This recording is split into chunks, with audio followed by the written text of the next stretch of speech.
te convidar para abrir a Bíblia comigo na carta aos Gálatas, carta do apóstolo Paulo aos Gálatas, aos irmãos da Galácia, uma das regiões onde o apóstolo Paulo cooperou, plantou igreja. Falar em plantar igreja, a gente está recebendo hoje 6 pastores, os caras que estão estudando aí plantação de igreja, vieram visitar a gente, para a gente conversar um pouco sobre esse assunto. Muito legal recebê-los, uma alegria. Bora lá, Gálatas 5:16. Esse tema veio como provocação do ensino das nossas crianças. Sabe que a gente está numa fase bem bacana do nosso ministério com crianças esse ano, com louvor ao vivo, dividindo as turmas já por idade e tal. E eles estudaram o fruto do Espírito nos últimos dias. Aliás, foram, eu acho que 9 domingos, né, estudando cada elemento ali, cada virtude do chamado fruto do Espírito. O Estevão, de 2 anos, repete que ele estudou o fruto do Espírito, humildade, lavar o pezinho. Que rolou um lava-pés um dia ali dos bebês, e ele fixou essa coisa de que fruto do Espírito é humildade e lavar o pezinho. Então, muito, muito gostoso viver isso com eles. E aí o pessoal falou, olha, a gente quer que você fale para os adultos também, né? Não é só para as crianças o fruto do Espírito. Eu falei, principalmente para os adultos, aliás. Então, eu quero ler com você Gálatas capítulo 5, versículo 16. Olha só o que o texto bíblico diz para a gente. Por isso digo, vivam pelo Espírito, e de modo algum satisfarão os desejos da carne. Pois a carne deseja o que é contrário ao Espírito. O Espírito, o que é contrário à carne. Eles estão em conflito um com o outro, de modo que vocês não fazem o que desejam. Mas se vocês são guiados pelo Espírito, não estão debaixo da lei.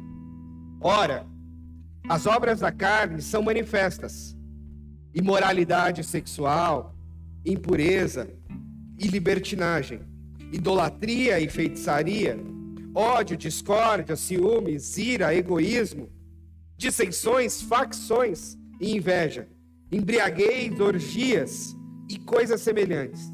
Eu os advirto, como antes já os adverti: aqueles que praticam essas coisas não herdarão o reino de Deus.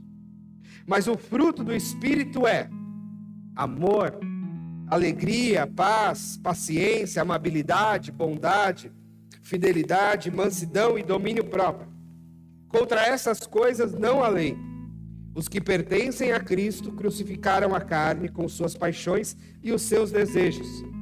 Se vivemos pelo Espírito, andemos também pelo Espírito. E não sejamos presunçosos, provocando uns aos outros e tendo inveja uns dos outros. Vamos orar de novo? Deus amado, nós pedimos que Teu Santo Espírito encontre lugar na nossa mente, no nosso coração, para Tua palavra dessa manhã. Em nome de Jesus. Amém. Quando eu li esse texto algumas vezes essa semana, me veio à mente a ideia do grande conflito. Não é o grande conflito da Ellen White, a referência adventista lá, que tem um livro famoso, Grande Conflito. Mas esse grande conflito dentro de nós, esse conflito interno que penso eu que faz com que todos nós tenhamos pelo menos essas 2 inclinações. Alguns têm várias, né? Alguns têm muitas personalidades também. Mas pelo menos essas 2 em oposição uma à outra que o apóstolo Paulo coloca aqui, não há escape para nenhum dos nós. Necessariamente nós estamos nessa tensão entre uma dessas coisas. Ele contrapõe aqui o espírito e a carne, o que ele chama de obras da carne que ele chama de fruto do Espírito. Esse é um conflito que habita dentro de nós, que habita o nosso corpo, que habita todos nós, e que a gente precisa estar atento a lidar com essa situação de várias formas.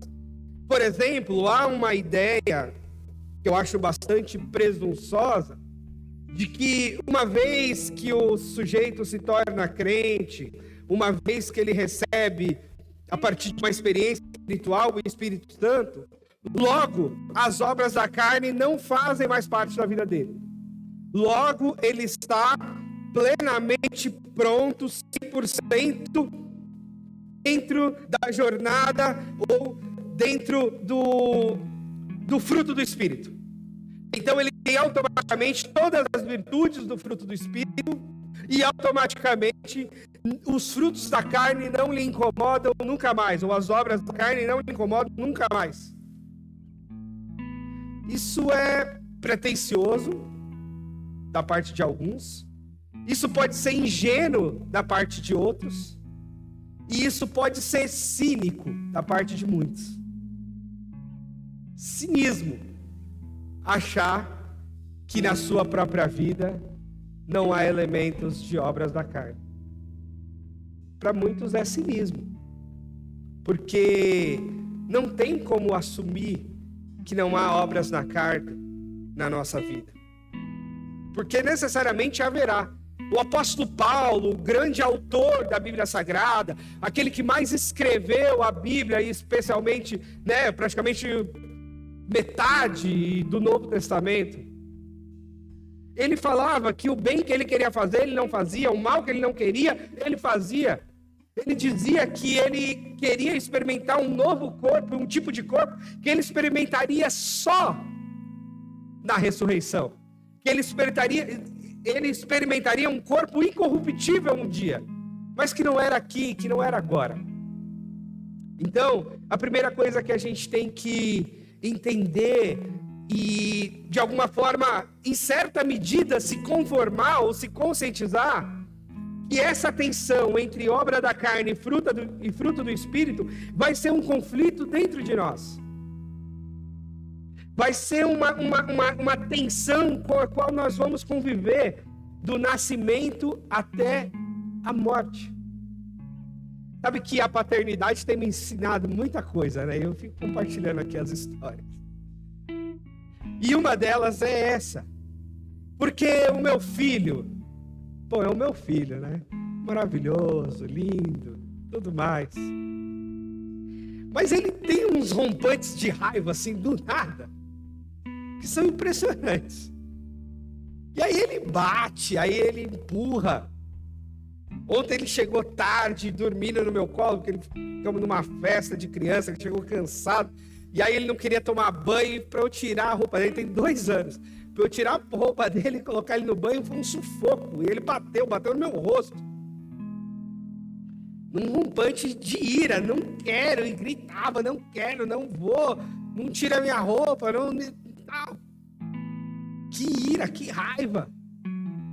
Mas o bom é que depois que ele tomou banho, eu sequei, que ele se acalmou, ele deitou aqui no meu peito no sofá, a gente ficou deitadinho no sofá, esperando a mãe dele chegar. De boa. Aí a mãe dele ligou, falando, você vai me buscar na estação, que ela veio de trem? Aí eu falei, viu, filho, buscar a mamãe? Não quero ficar deitado. Tá bom. Aí ele ficou deitado, ela veio de Uber, chegou em casa. A gente estava deitado no sofá. Tudo bem, tudo na maior paz do mundo. Por quê? Porque essa tensão é desde sempre. E parte do meu trabalho de pai é, inclusive, educá-lo e orientá-lo nesse conflito que ele vive, de amor e de ódio, de estar calmo e tranquilo e de repente estar nervoso e irado. E eu preciso acolher, educar, ensinar, navegar entre ser mais enérgico e ser mais afetuoso e etc. Mas a verdade é que isso está dentro de todos nós. A questão é que a criança não sabe disfarçar. Então, a ira dela se traduz automaticamente em empurrão e em tapa. É o que ele aprendeu até agora. Quando ele aprender a chutar, também vai ter chute, vai ter outras coisas. Mas se ele aprender a xingar, vai xingar. Espero que ele não aprenda. Mas, estamos no mundo, né? E a gente aprendeu a lidar, alguns mais, outros menos. Aprendeu a disfarçar, aprendeu a camuflar. Muitas vezes controlados pelo Espírito, que é ótimo. E outras vezes assumindo negativamente formas até meio cínicas e sinistras de exercer a nossa maldade enrustida. E esse é o pior jeito, né? O sujeito tá irado, tá bravo com você, sorri para você e busca a primeira oportunidade para te dar uma facada nas costas. Esse é o pior. Mas é isso que acontece.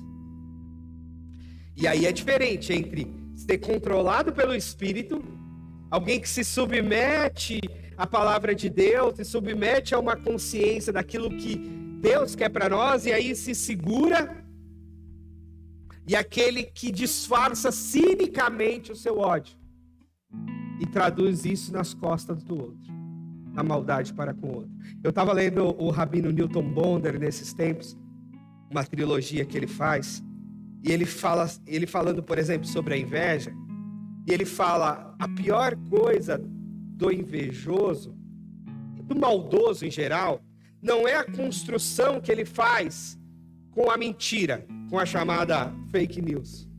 Porque aquilo que o maldoso faz com a mentira, logo se desfaz. Porque a mentira não precisa e não tem necessariamente muita duração, como se diz, né? A mentira tem perna curta. Uma hora você chega com a verdade. Agora, o pior sujeito maldoso é aquele que constrói uma coisa de meia verdade. Porque ele constrói de um jeito que não dá para você desmenti-lo, porque tem verdade. Mas a palavra que ele usa, a forma que ele coloca, a construção que ele faz, o tipo de reunião que ele levanta aquele assunto, é necessariamente para derrubar o outro. É necessariamente para ferir o outro. E é o tipo de maldade que é mais difícil de defender. Porque tem elementos de verdade, mas tem muita mentira. Tem elementos que poderia ser traduzido como uma certa sinceridade, que seria uma virtude. Mas tem elementos de muita maldade, de até, dependendo de como é construído, de manipulação contra o outro. Isso a gente vê, talvez quem está aí no mercado de trabalho, talvez veja todo dia. Em reuniões, em conversas, em e-mails, em mensagens, que você olha e você fala, isso aqui ou não? Que ideia tem por trás desse texto? Que ideia tem por trás desse discurso? A gente fica... Então, ser controlado pelo Espírito é, de fato, ser controlado pelo Espírito. Não é aprender e manipular os próprios sentimentos e dar vazão, sendo traíra com os outros. É, de fato, se submeter ao Espírito. E isso não é simples e não é fácil. E não é todo dia que a gente consegue. Por quê? Porque existe um elemento de maldade que habita todos nós. E é verdade que a Bíblia diz que a gente convive com essa tensão a vida toda. Porque qual é o relato bíblico lá do início, lá das primeiras páginas? É que nós somos a imagem e semelhança de Deus, criados a partir da Trindade, né? Lá o primeiro casal. Mas nós recebemos também o veneno da serpente. Então, essa imagem e semelhança de Deus e esse veneno da serpente convivem o tempo todo. Convivem o tempo todo. E só deixarão de conviver numa eternidade da qual a gente tem fé, mas que a gente não sabe exatamente o que é. A gente acredita, né? Ressurreição, corpo transformado, vida glorificada, novo céu, nova terra, nova Jerusalém. Tudo isso são elementos do que a gente crê pelos próprios relatos da palavra. Mas como é que é isso? A gente não sabe como é que é isso. O que a gente sabe é o que a gente vive aqui. E o que a gente vive aqui é a imagem e semelhança de Deus com o veneno da serpente. essa coisa junta. Às vezes tem mais Deus, às vezes tem mais serpente. E a gente vai vivendo nesse balanço. E o que o apóstolo Paulo está dizendo para nós, talvez se eu fosse traduzir em outras palavras, é: segura esse veneno da serpente aí para lá e fica aí na imagem e semelhança de Deus. Ou seja, se submetam ao Espírito Santo, e ao resultado dessa submissão ao Espírito Santo serão essas virtudes. E não deixe esse veneno da serpente na sua carne ganhar todo o espaço que você tem, porque vai dar errado, isso vai te destruir, vai destruir os outros. Agora, é verdade também que, embora a Bíblia empregue carne contra o espírito para fazer essa tensão, é verdade que isso não é corpo versus alma. O que eu quero dizer? É que o corpo não necessariamente é mal, nem a alma necessariamente é boa. A gente poderia até fazer um contraponto entre virtudes do corpo e pecados da alma. Não é verdade? Porque tem coisas que a gente faz com o nosso corpo que são super virtuosas, benéficas e belas. E a gente tem um defeito com isso, né? Porque parece que a gente quer jogar o corpo fora o tempo todo, ou que o corpo é sempre mal o tempo todo, ou que o corpo é sempre uma sede do pecado o tempo todo. E não é. Não é. Até porque, para nós, o corpo é tão importante que a ressurreição, ela se dá no corpo. Jesus Cristo ressuscita e come com os discípulos. Jesus Cristo ressuscita e dá a mão para o Tomé e fala: Tomé, toca aqui na minha mão. Jesus Cristo ressuscita e continua tendo corpo. A nossa ressurreição é no corpo. A nossa ressurreição não é de alma, não é de espírito. A nossa ressurreição é no corpo. Isso é um mistério, mas é no corpo. A Bíblia em nenhum momento fala que o nosso corpo não servirá mais para nada ou que o nosso corpo não presta. A Bíblia diz que o nosso corpo ressuscitará. Teremos uma nova vida neste corpo. Que corpo? Meu corpo de criança ou meu corpo de velho? Sei lá, mas é no corpo. Os textos bíblicos falam que é no corpo a ressurreição. E Jesus ressuscitou no corpo. Comeu, mostrou suas feridas aos seus discípulos no corpo. E Paulo fala que nós receberemos um novo corpo. É corpo. É novo, mas é corpo. Então o corpo não é necessariamente mal. Assim como a alma, ou as ideias, ou os pensamentos, ou as vontades, também não são necessariamente boas. Há muitas intenções no coração que não tem nada a ver com o corpo, são cheias de mal e de maldade. E aí o texto bíblico, inclusive, diz isso pra gente. Quando diz assim que esse conflito entre corpo, ou entre carne, aliás, e espírito, que estão dentro de nós, que fala de imoralidade sexual, de impureza, de libertinagem, aí a gente pode falar, e essas coisas são mais manifestas no corpo. Mas a idolatria, que é constituir algo ou alguém no lugar de Deus, e a feitiçaria, e o ódio, e a discórdia, não são necessariamente coisas do corpo. Talvez o máximo da boca, né? Muita coisa aqui é da boca. Os ciúmes, ou a ira, ou o egoísmo, ou as dissensões, ou as facções, ou a inveja, a embriaguez volta para o corpo, né? As orgias e tal. Então perceba que, embora sejam traduzidas aqui como obras da carne, não são necessariamente pecados só do corpo, só do desejo físico e fisiológico das coisas. Pode ser também, mas tem muito mais coisa aqui. E coisas nas quais, gente, eu duvido que você não esteja nessas categorias agora, ou que você já não esteve mergulhado nelas há pouco tempo. Eu duvido. Eu duvido de quem diga: eu nunca fui imoral sexualmente. 90% dos homens já acessaram conteúdo pornográfico.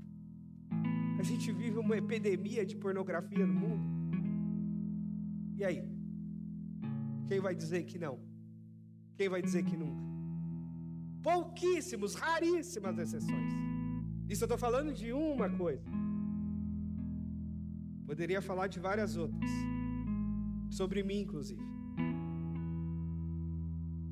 Várias outras. Sobre o meu ódio, ou sobre os meus ciúmes, ou sobre a minha inveja. Quer coisa maior do que inveja no nosso tempo?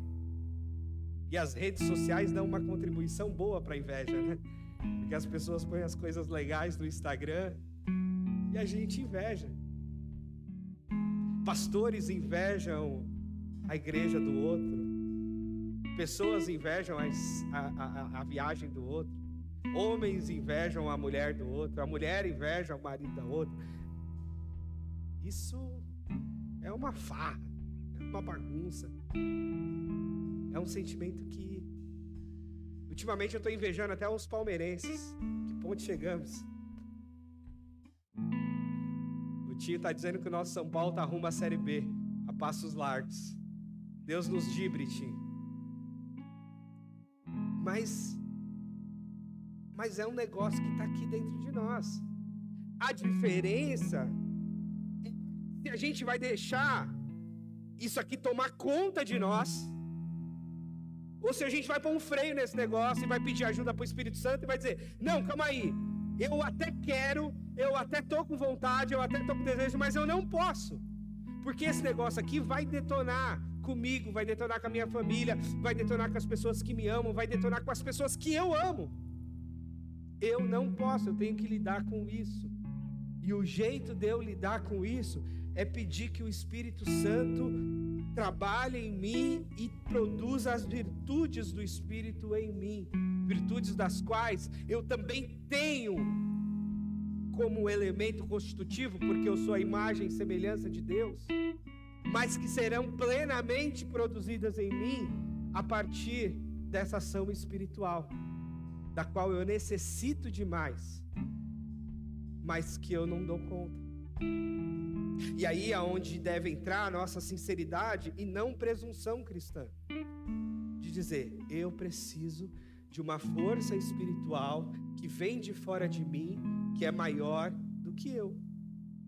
Essa força é o Espírito Santo, que vem de fora, mas que habita em mim e que vai me dar a condição de resistir a essas obras da carne.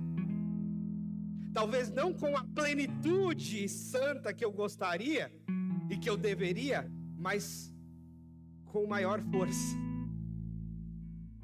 com maior intensidade, de forma que o veneno da serpente ganhe menos força na minha vida e de forma que a ação do Espírito Santo ganhe maior intensidade na minha vida. Aí, quando é que acaba esse conflito? Quando você morrer. Quando você morrer, vai acabar. Quando você viver, você vai conviver com eles, com todos eles, com as obras da carne e com uma busca que eu espero que seja verdadeira, intensa, real, da produção desse fruto do Espírito. Mas é um troço que não tem fim.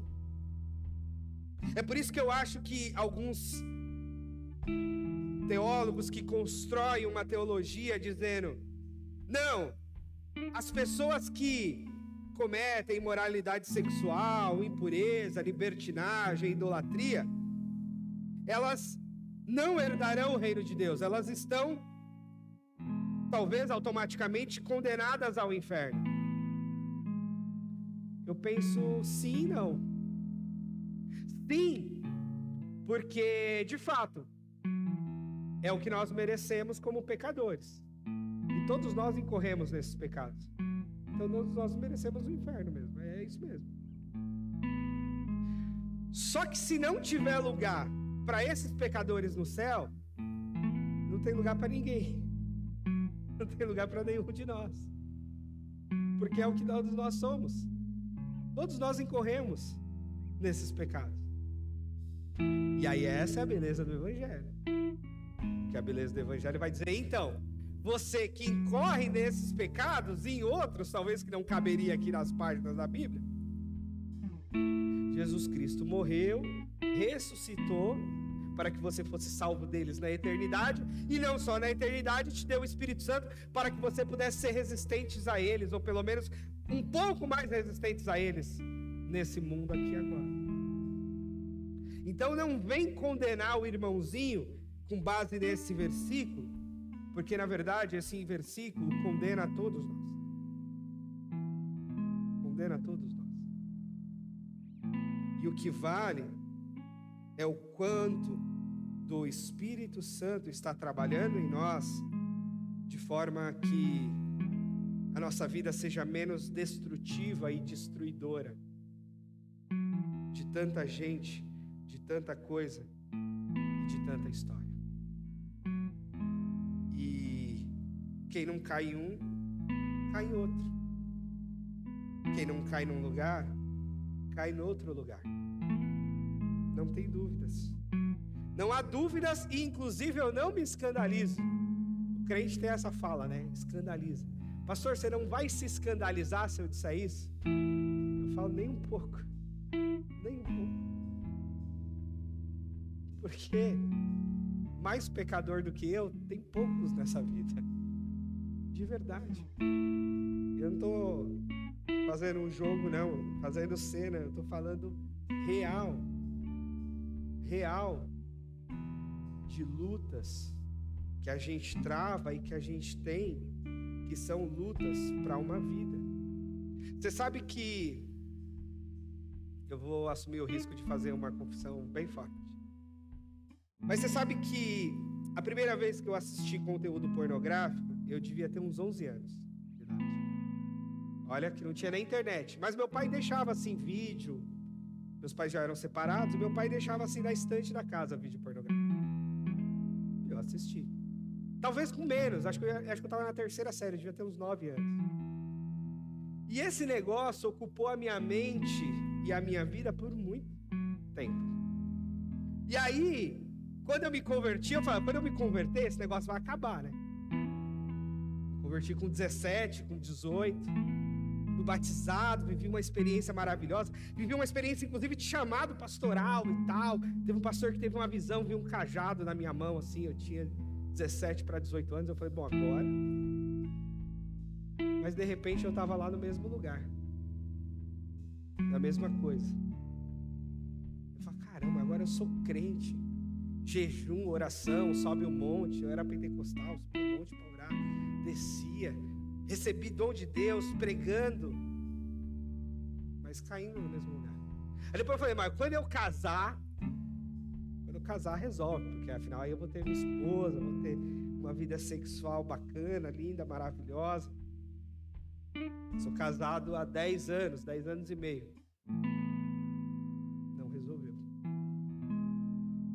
Não resolveu a ponto da minha esposa pegar no meu computador uma vez acesso de vídeo pornográfico. A ponto de eu ter que fazer uma conversa duríssima com ela e assumir o compromisso de frequentar o Celebrando a Recuperação, fazer lá o grupo de passos, que é um Alcoólicos Anônimos de crente. Eu fiz o grupo de passos por 1 ano e 3 meses. Um compromisso que eu assumi para buscar a minha saúde, a saúde do meu casamento e dar um exemplo a respeito disso. E quer saber se curou? Não curou. Não curou. Mas é uma luta de todo dia. Todo dia uma oração, todo dia uma resistência, todo dia tentar não detonar com a minha mente, não detonar com o meu casamento, não detonar com o meu ministério. Buscando esse fruto do Espírito, contrapondo essas obras da carne. Mas não tem fim isso, é todo dia. E é isso mesmo. E é isso mesmo. E a graça de Deus é maravilhosa, porque a graça de Deus nos dá condição de fazer a oração de arrependimento também todo dia. E o texto bíblico vai dizer que as misericórdias de Deus são a razão de não sermos consumidos vivos, e ela se renova a cada manhã.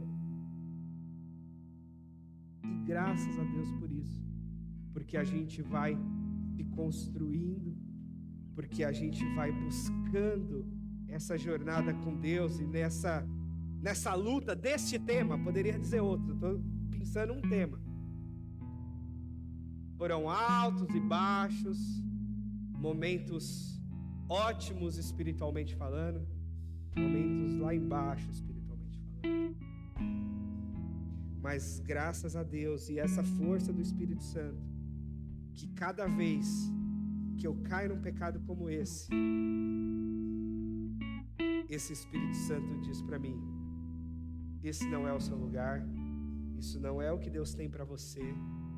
Isso vai detonar com você, vai detonar com a sua família, vai detonar com o seu ministério. Não fique nesse lugar. E eu saio correndo de novo. E essa é a luta. Essa é a jornada. De um tema, de uma luta. São outras, são várias, de todos nós. Mas tem um lado muito humano, que é do acolhimento do pecado do outro. Quando eu digo eu também sou pecador, eu não estou fazendo um jogo retórico. Eu estou dizendo, eu também sou pecador mesmo.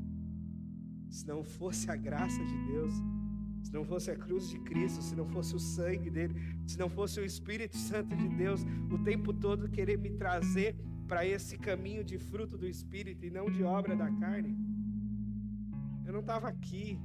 Talvez eu não estava nem vivo, porque eu já me meti em tanta confusão por aí. Mas Deus tem misericórdia de nós. E o Espírito Santo vem habitar em nós justamente para não deixar a gente se destruir, e a gente destruir o outro, e a gente destruir o mundo que a gente vive. Essa é a obra do Espírito Santo. É a redenção de todas as coisas, de todas as relações, de todos os passos, de tudo, absolutamente de tudo. Mas essa redenção, ela se dá na história, e numa história com muita luta, com muito conflito. Então o grande conflito não é Rússia e Ucrânia. O grande conflito não é Estados Unidos e China. O grande conflito brasileiro não é esquerda e direita. O grande conflito é esse veneno da serpente e a imagem de Deus em nós. O grande conflito são as obras da carne versus o fruto do Espírito. E essa é a primeira das nossas batalhas de todo dia. Eu preciso cuidar da minha esposa, cuidar do meu filho, pastorear a minha igreja. E para isso, para eu ter essa legitimidade, para eu conseguir seguir essa jornada, para eu conseguir subir nesse púlpito, eu preciso caminhar no Espírito. Eu preciso desse fruto do Espírito em mim. Mesmo sabendo que as obras da carne, elas me perturbam, elas me puxam, elas me fazem sujar o pé, pelo menos, muitas vezes. Mas quer saber? No mundo, a gente suja o pé mesmo. Tem muita poeira, tem muita sujeira. Mas o Cristo falou assim: vocês já estão limpos pela palavra que eu disse a vocês. Deixa eu aqui lavar o pé de vocês. Porque o corpo recebeu o Espírito Santo. O pé é parte do corpo. Mas ele ainda vai caminhar bem sujo. Mas não é porque o pé está sujo que a gente dorme de pé sujo. A gente limpa todo dia. A gente lava, a gente esfrega. A gente cuida. Para que esse pé que sujou, que suou, que está chulesento durante o dia, durma limpo. Durma seco. E aí de manhã a gente põe um talquinho para deixar mais sequinho e mais limpinho. E caminhar na medida que o Espírito Santo nos concede, mas sem ter a presunção de que somos seres elevadíssimos, espiritualíssimos, super especiais, e não tem nenhum problema com as obras da carne. Lógico que temos muitos, de muitas ordens, de muitos temas, mas graças a Deus que tem misericórdia, que nos perdoa, que mais do que isso dá pra gente o Espírito Santo. Então eu queria muito que você buscasse a cada dia, a cada oração, essa força interna necessária do Espírito Santo de Deus. Porque a gente precisa muito para dar conta da vida, para dar conta dos nossos desejos, para dar conta da nossa carnalidade. A gente precisa muito. E a gente precisa pedir todo dia: Espírito Santo de Deus, que habita em mim, me ajuda, me fortalece, me conduz em santidade, em pureza, em verdade, em respeito, em amor, em domínio próprio. Me ajuda. A gente precisa, todo dia a gente tem que fazer essa oração. Por que crente tem que ler a Bíblia todo dia e tem que fazer oração todo dia? Porque a gente precisa todo dia. A gente precisa todo dia. A gente precisa todo dia, todo dia, todo dia. Porque vai ser todo dia que a gente vai ser tentado, vai ser todo dia que a gente vai ser tentado a se desvirtuar, vai ser todo dia que o diabo vai querer detonar com a gente, com a nossa casa, com a nossa família, com as nossas relações, com a nossa consciência, com o nosso mundo. Vai ser todo dia que a gente precisa do Espírito Santo de Deus para nos ajudar nessa jornada. A gente precisa. E aí, dentro dessa jornada, a gente vai construindo melhores hábitos. Dentro dessa jornada, a gente vai caminhando em comunidade. Dentro dessa jornada, a gente vai amadurecendo em certas coisas. Dentro dessa jornada, a gente vai avançando em certas coisas. Sabendo que não seremos plenos, mas sabemos que podemos ser, sim, pessoas espirituais. Que podemos ser, sim, pessoas maduras na fé. Que podemos ser, sim, pessoas cheias do Espírito Santo. Podemos, queremos, buscamos intensamente isso. Que Deus nos ajude, mesmo sabendo que não é fácil. E se está difícil para você, está difícil para mim também. Se você quiser partilhar, você tem o meu acesso fácil para partilhar a sua luta. Eu já partilhei abertamente a minha, ou pelo menos uma delas. Que Deus nos ajude, que Deus nos abençoe. Você pode ficar de pé para a gente orar? Ah, Deus. A gente... O que eu falei hoje, Senhor, eu falo em confissão. Em confissão mesmo. Confissão da minha condição de pecador. Confissão de que essa epidemia que assola o nosso mundo também chegou na nossa casa. Mas eu confio no Senhor, confio na Tua graça, confio na Tua misericórdia, eu confio no Teu Espírito Santo, que me dá força, que me usa com esse dom de pastorear, que tem preservado o meu casamento, a vida do meu filho, tem preservado o meu ministério, apesar de tudo. E que o Espírito Santo do Senhor me fortaleça para vencer as batalhas de todo dia. E que essas setas malignas, essas obras da carne, esse veneno da serpente, que ele não tenha lugar na minha vida, nem na vida dos meus irmãos.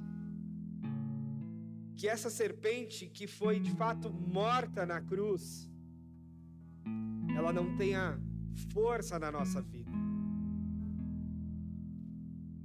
Que ela esteja neutralizada, para que a imagem do Senhor floresça em nós, para que o teu Espírito Santo